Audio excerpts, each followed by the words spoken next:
This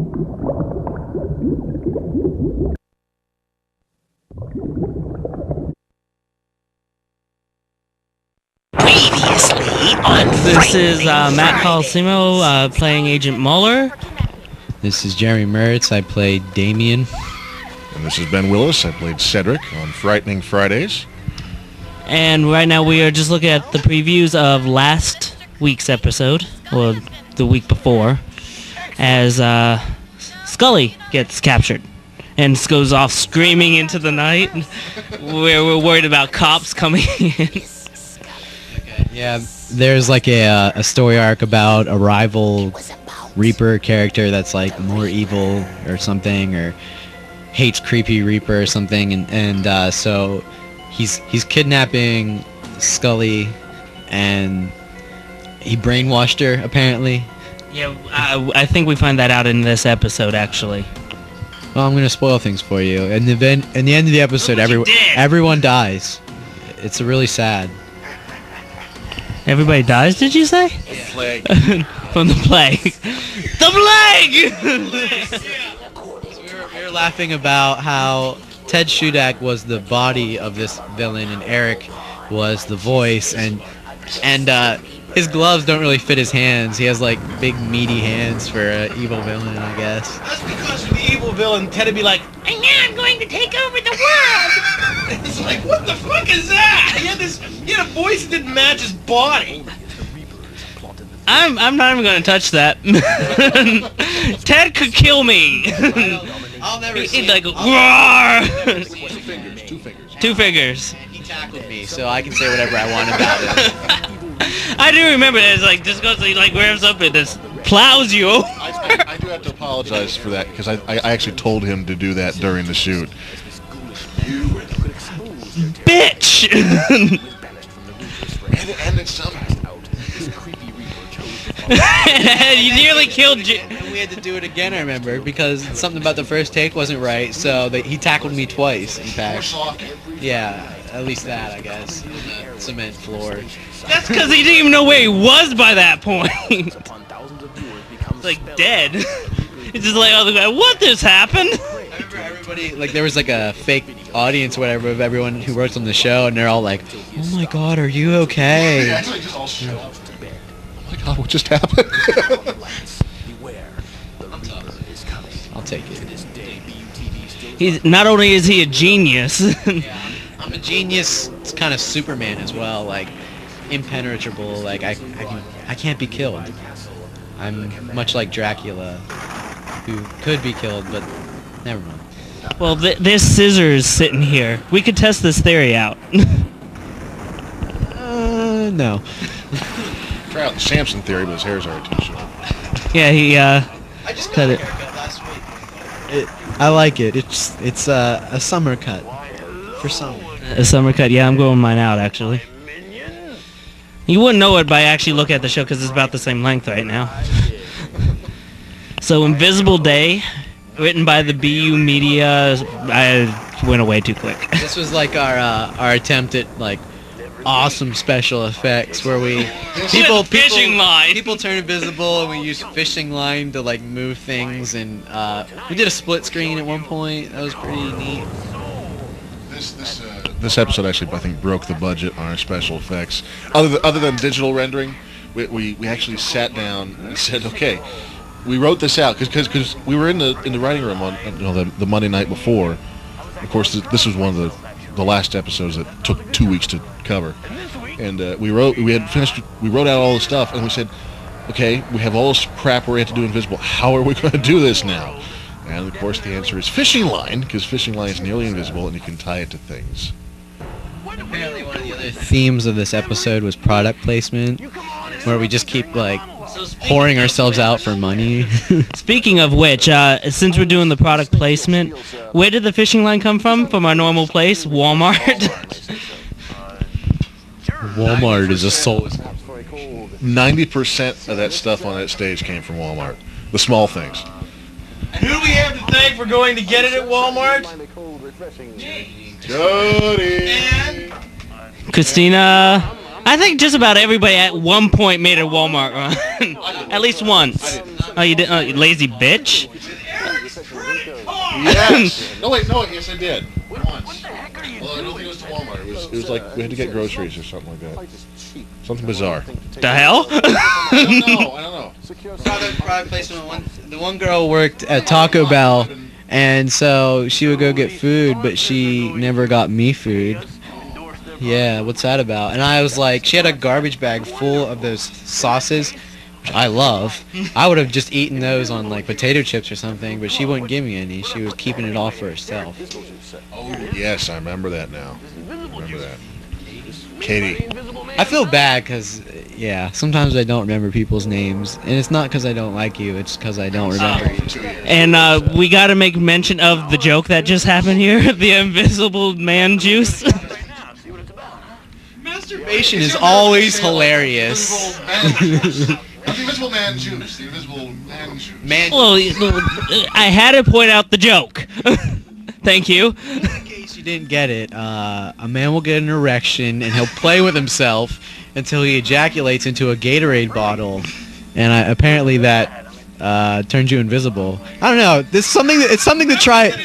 Yeah, it's. I so don't even want to go there. It's a really long day at the office. And good night, everybody. We're leaving it at that. I'm pretty certain that we should leave it at that. No, this wire that you can actually see it in these shots that this Gatorade bottle was here. I think you're still full of shit. No, you kind of see the wire in the close-ups. Not in this shot, in the close-up. We need to get it one of those. But anyways, we had this giant ladder in the studio that was made for changing the lights and moving the lights around.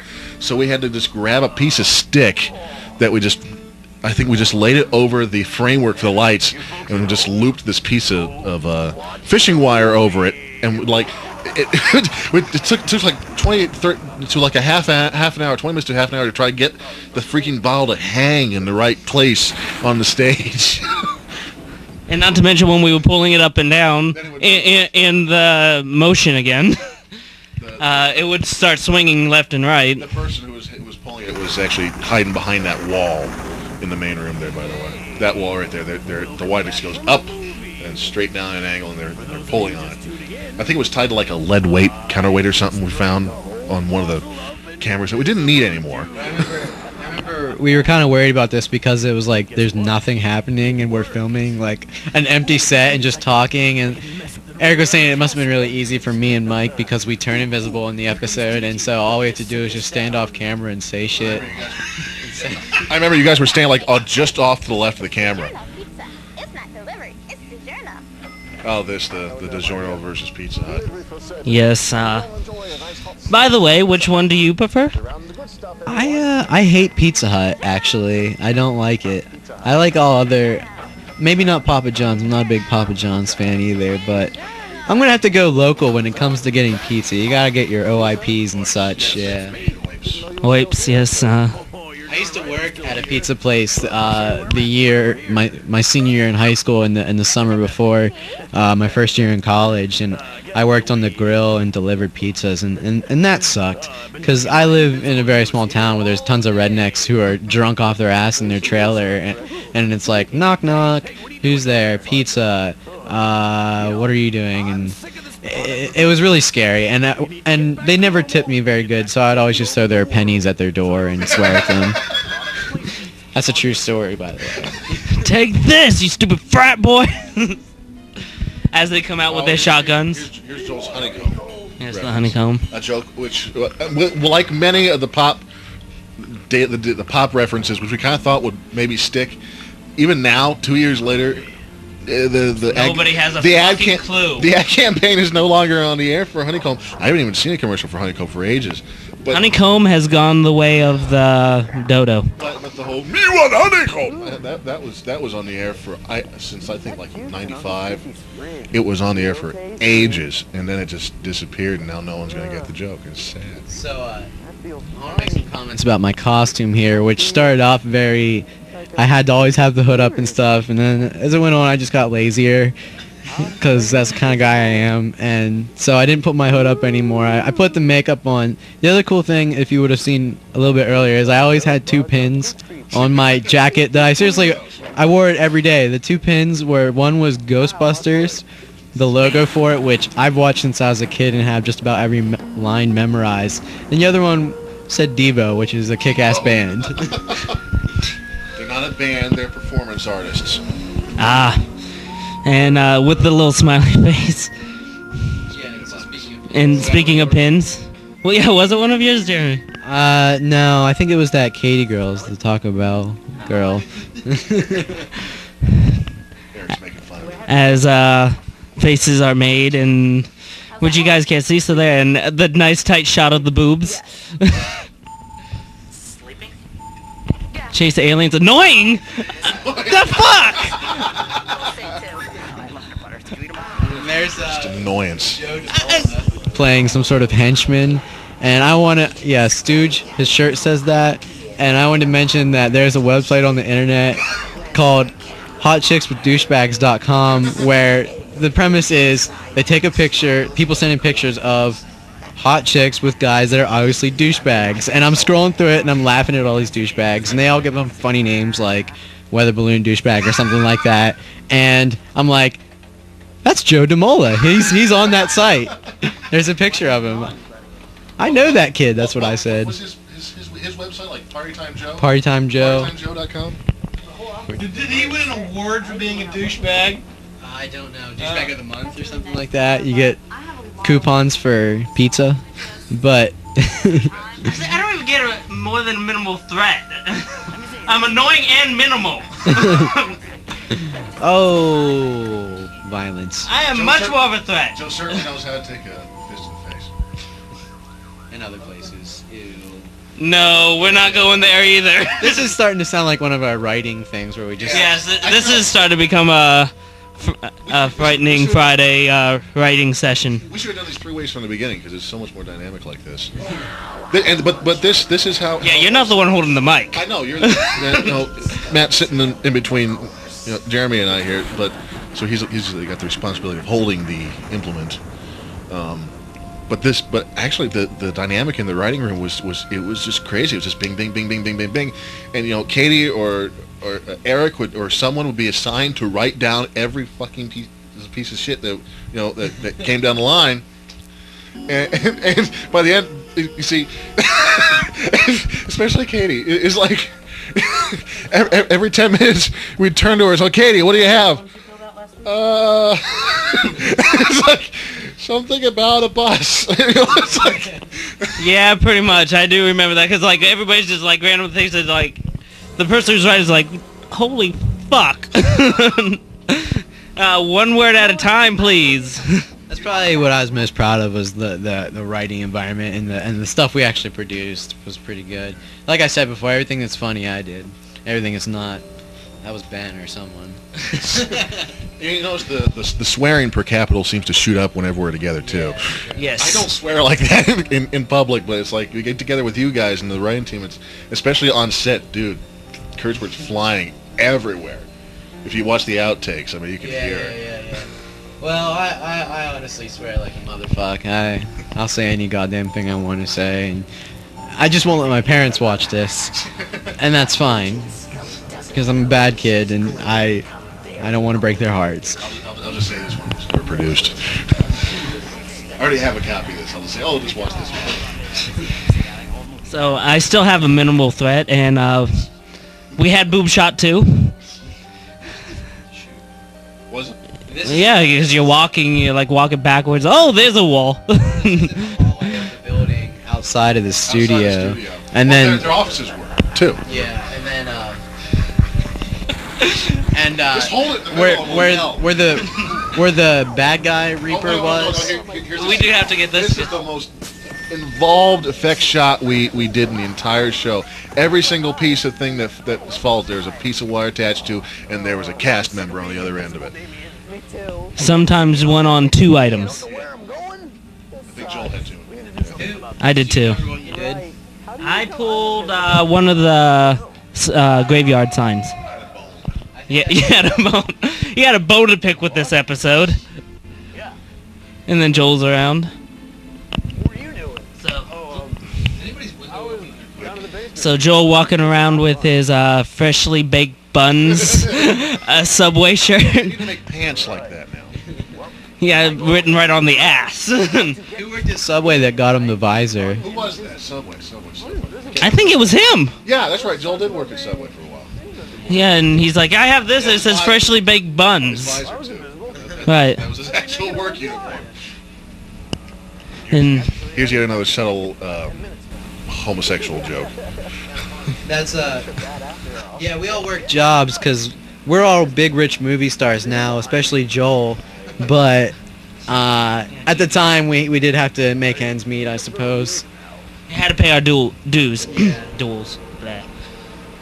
So And as he squeaks off after the comment about, yeah, I'm there behind you now. I'm naked. I'm behind you. We had so many jokes referencing, like, this crap.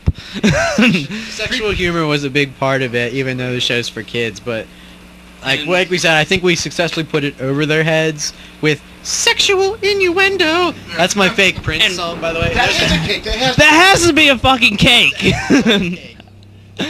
Party for you, man. Woo! It's filled with chocolate and wiretaps. Tell him about this one. yes. Yes. You want to say? Oh yeah, and Mike, this is the only, I think, in the whole show where he actually has his face shown and is speaking. He makes one episode where he is shown, but he's only holding a sign during the no porn earlier in this episode. He's just part of the crowd.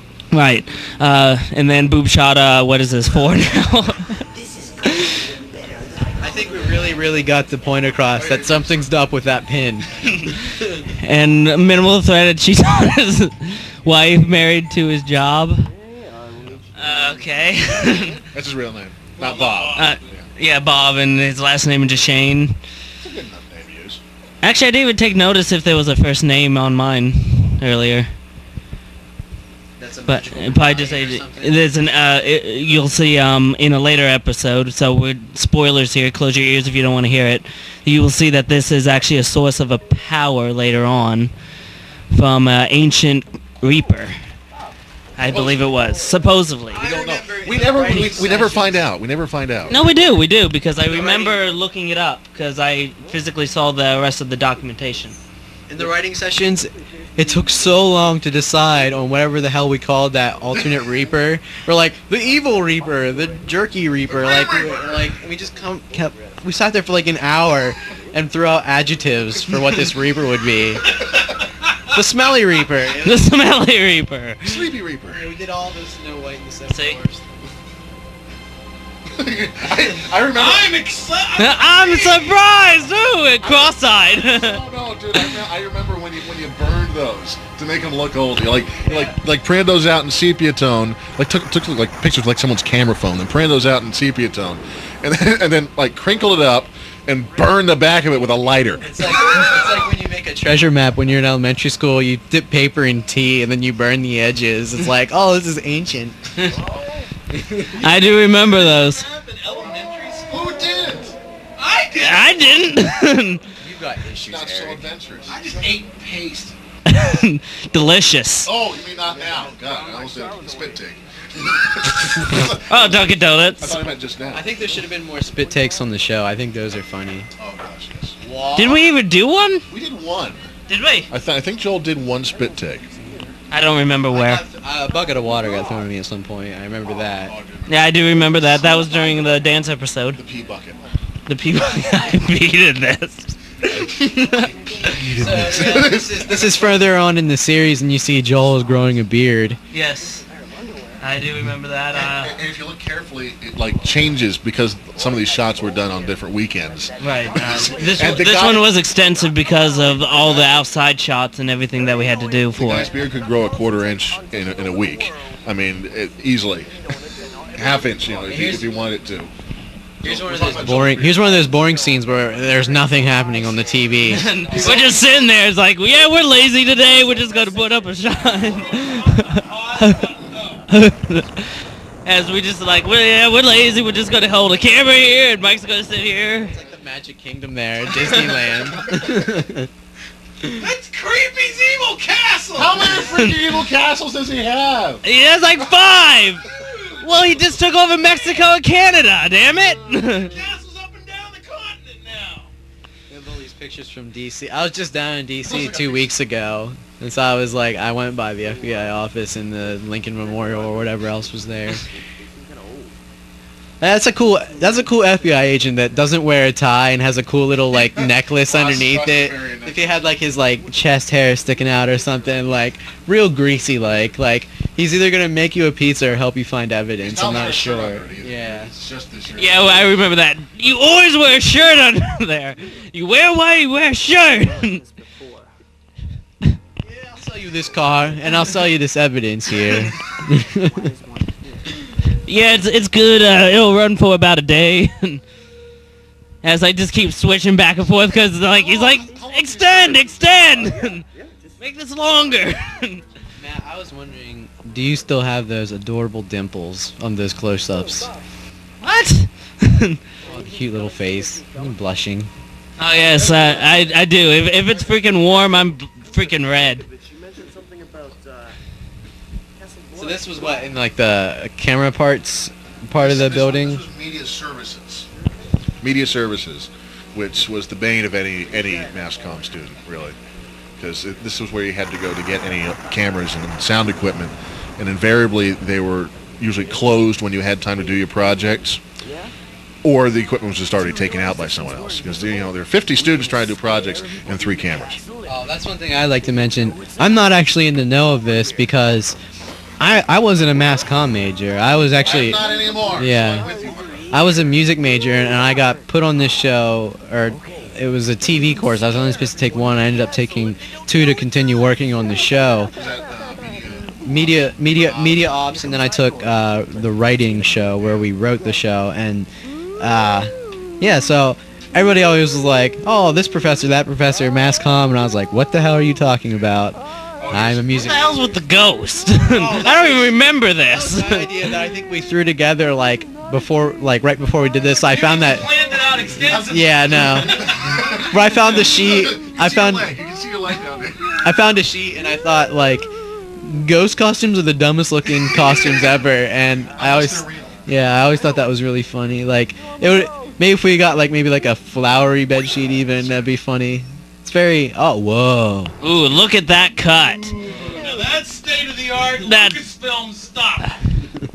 I distinctly remember us filming that, and Joel holding the sheet, just like in position, and then he's like, Eric's like, go, and then pull it off, like he'd had to act like he was pulling it off. Yeah, he did it perfectly though. And everybody out there on the DVD land does not see Ben jumping, flailing his arms right now to demonstrate. I remember before we did that scene, there was 45 minutes of me in the control room with that thing on my head, just running around acting like an idiot, oh my ghost! With the fog chasing him. When he was screaming like a girl. Did anybody ever mention about how shitty that fog machine was? We got it under control by the last 2 episodes, though. We did. It would never work. That's right, we did. We get everything set up, and then it's fog? No fog. No fog. Fog? Oh, we had spent all the day. Let me know. Oh yeah. That spectacular sign we made, Castle Blood. That's the Bloomsburg jail. That's the Columbia County jail. And this I think is a good point to mention Crafty's situation.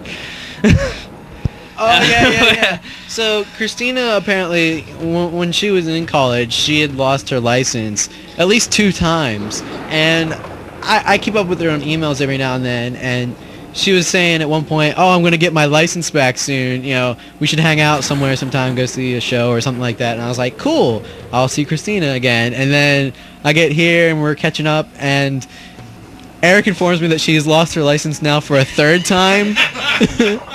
And he's just thinking, maybe she doesn't have much to lose, and next time it comes to, getting in trouble with the law, she should just go all out. Fuck you, coppers! Flip the bird, hit the gas, just make it break for Mexico. Get across the border. Police pull her over, she looks in the mirror, she flips and goes, fuck you, copper! and then just get the gas and see what Go to happens. Mexico. There's like 5 cops chasing her down the Canadian border. What's that? That could happen. She has like 6 different types of state troopers following her all across the country. She holds like a rabbit hostage. So that's why Christina might not make it out to Bloomsburg to do some commentary, because she doesn't have a car, I guess. And by the way, we just saw the power being emanated in there to show that it will cause a great power, and then me doping around inside the castle. It's like the 3rd time you've done this, by the way. I know. Through the series, this is like the 3rd or 4th time you've made it inside the castle. Yeah, I made it in the castle. Security system you got there, Cedric. So I get in there like 3 times, and yet I prove shit. No wonder. Over the world, you don't have a decent alarm on your front door. Yeah, they are. Cheese nips.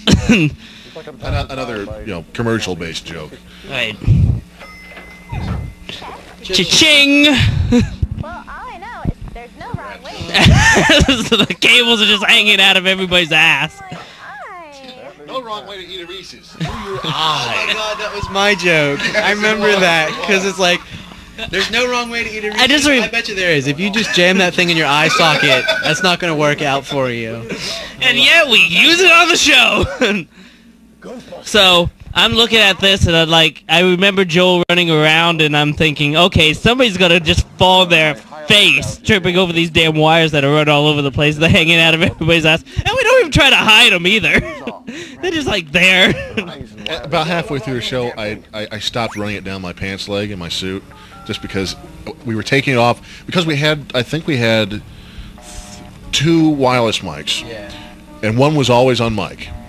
Right. And then we had these 2 or maybe 3 wired mics, and depending on what Joel was doing or what Leo was doing, we had to switch the mics, and I had to take it off. I had to add a wireless. I had to either wear the wireless or wear the wired mic. There's that kid. There's that kid that nobody remembers. What's his name? He just appeared. He was like, I don't remember if he was on the crew, was he? He was in the crew. He came in like halfway. No, he was there pretty often. He did like tech stuff, like cameras and stuff, and he wasn't there from the start. He showed up in like the middle of us doing this A lot of show. people did. There are a few people who did join us. There are a few people who left that first time, and a few other people who just jam it down my throat. Why don't you? A few people who came in halfway through and said, "Oh." And back to the jokes. As he just shows away, he's like, okay, I'm done. Well, you got one microphone. There's like 3 guys. It's And then people come back. I love how this door's just like everything. It's like the bathroom. It's the entrance. It's like a magical kingdom outside of this door. I'm invisible. You walk out and you're magically where you want to be. Also, by this time, the camera operators were kind of getting lazy, so there's a rare glimpse of the left edge of the studio in that shot there. What do you mean rare glimpse? We saw it all the time, because especially when Left side of the door. A lot of times they were overshooting off to the right, over that fake wall that we had. So where did that even come from? That was just there. That was just a panel that was in the studio. We just pulled it out and said, "Oh, here's a wall." We stuck a slab of bricks on it. Thinking pee-pee's a dirty word or something. I just said a bad word. Look at that fog. How awesome is that fog? Look at that damn fog. Look at it! Okay. Funny the hang of it when the show got canceled. Isn't it always the way? The magical door to the bathroom. Now the door was also with a fishing line. Pieces of wire on either side. Yeah. And you had to make sure not to close it. And the door is super duper heavy. Like, it's even hard for me to open it, and I'm like a Hulk of a person. And we had to open it with fishing line. It was pretty tough, but we did it. I had actually pulled the line to open the door. Someone else was on the ends. I actually pulled the line to open the door. You're failing. You're failing here. You could have sat in the middle, but no, you didn't want to. Do this. Anyhow, so I'm going to make a comment just to stir some trouble outside of the door here. Look at the crappy coat of arms that is sitting on that door. It looks awesome. This was one of my favorite scenes, I think, if I recall it correctly. I like the banter between the two of us. There's even a fold in the middle of it. What kind of crap are you putting out there? We had a budget, okay? No, that's the correction. We had no budget. Okay.